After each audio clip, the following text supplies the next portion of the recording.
We both glared at each other thinking the worst was going to happen. But then we heard a chuckle. Oh. We looked at each other. We didn't see what was so funny. I was almost insulted.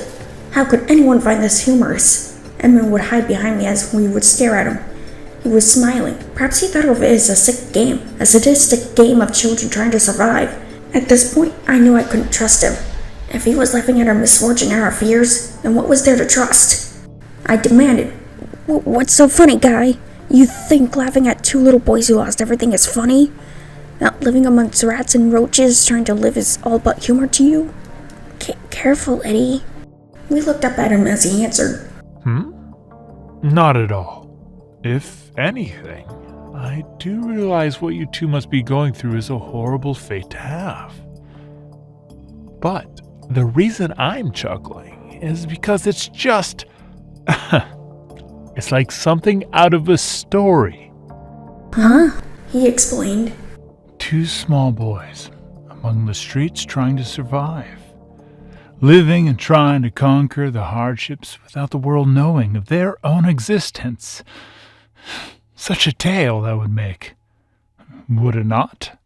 You two are really quite courageous and brave to be in this type of situation. Any other child, well, most would succumb already, sadly hearing of another death on TV. But you two brave individuals who refuse to die, are living even in these terrible conditions, seem to be for the most part still kicking. Even you, a small boy like yourself, and the bravery you showed to talk against me, and to protect your brother is something most admirable. We're all we really have left. I don't want to lose my only brother, especially not my twin. Mind telling me of what happened, child? What caused this all to happen, even in the first place? I hesitated for a moment. Should I really tell him our story? Should I really reveal to this stranger who we are? I looked over at Edmond and all he could do was look down and shrug. I took a sigh and gained the courage to walk up to him as he knelt down to listen. I would just look at him as he looked at me, waiting.